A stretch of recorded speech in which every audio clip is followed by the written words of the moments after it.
वेदों और शास्त्रों का ज्ञाता रावण महापंडित था। शास्त्रों में रावण को प्रकांड पंडित, महाज्ञानी, विद्वान व महाप्रतापी बताया गया है। अश्विनी माह की दशमी के दिन प्रभु श्री राम ने उसका वध कर दिया था। रावण का नाम का कोई व्यक्ति दूसरा दुनिया में नहीं हुआ, क्योंकि कोई भी अपने बच्चे का नाम रावण नहीं रखता है। रावण के विषय की कुछ ऐसी बातें हैं जो आज भी रहस्य बनी हुई है। तपस्वी था रावण।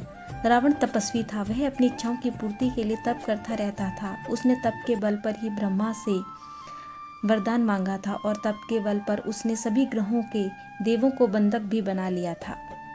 रावण के 10 सिर। रावण के 10 सिर नहीं थे, फिर भी वह 10 सिर होने का भ्रम पैदा कर देता था। इस कारण लोग उसे दशानंद कहते थे। जैन शास्त्रों में उल्लेख है कि रावण के गले में बड़ी बड़ी गोलाकार 9 मणियां होती थी। उक्त 9 मणियों में उसका सिर दिखाई देता था, जिसके कारण उसके 10 सिर होने का भ्रम पैदा होता था। रावण और उसको मिले श्राप। रावण को महिलाओं में बहुत रुचि थी। रावण की पहली पत्नी मंदोदरी थी, जो कि राक्षस राज मायासुर की पुत्री थी। दूसरी का नाम धन्य मालिनी था। इसके अलावा रावण ने विष्णु भक्त तपस्विनी वेदवती का शील भंग करने का प्रयास किया था, जिसके चलते उन्होंने अपनी देह त्याग दी और रावण को शाप दिया कि एक स्त्री के कारण ही तेरी मृत्यु होगी।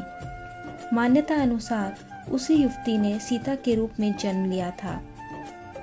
वाल्मीकि रामायण के अनुसार विश्व विजय करने के लिए जब रावण स्वर्गलोक पहुंचा तो उसे वहां रंभा नाम की अप्सरा दिखाई दी।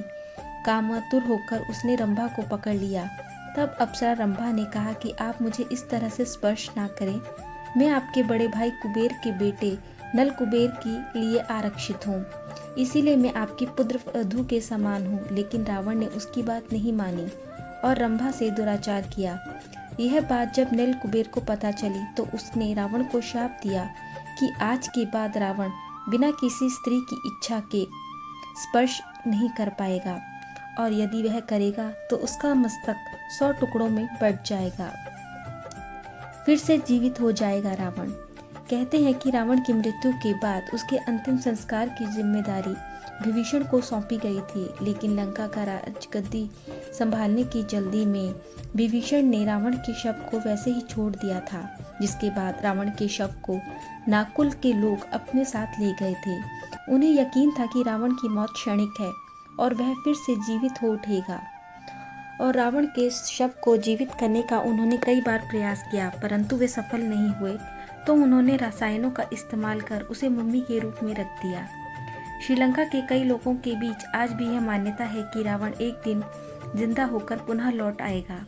अगस्त 1971 में एक बौद्ध भिक्षु ने दावा किया था कि एक पर्वत शिखर पर बने सुदृढ़ किले में रावण का शव अपनी पूर्व अवस्था में अब भी सुरक्षित रखा हुआ है। रैंगला के इलाके में रावण की यह गुफा 8000 फुट की ऊंचाई पर स्थित है, जहां 18 फुट लंबे ताबूत में रखा है रावण का शव। इस ताबूत के चारों ओर एक खास तरह का लेप लगा हुआ है, जिसके कारण यह ताबूत हजारों सालों से जस का तस रखा हुआ है।